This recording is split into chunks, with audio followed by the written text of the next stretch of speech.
Just got back from a 4-mile walk on a nice cold brisk day. Let's make a fruit smoothie.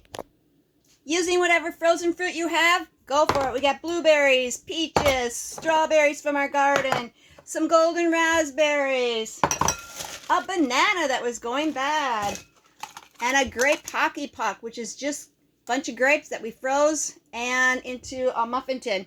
Let's add that fruit.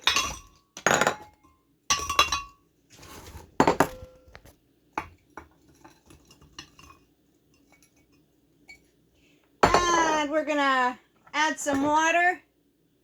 Got a cup of water, cup of almond milk, and we're gonna throw in a glop or two of some vanilla yogurt, because why not?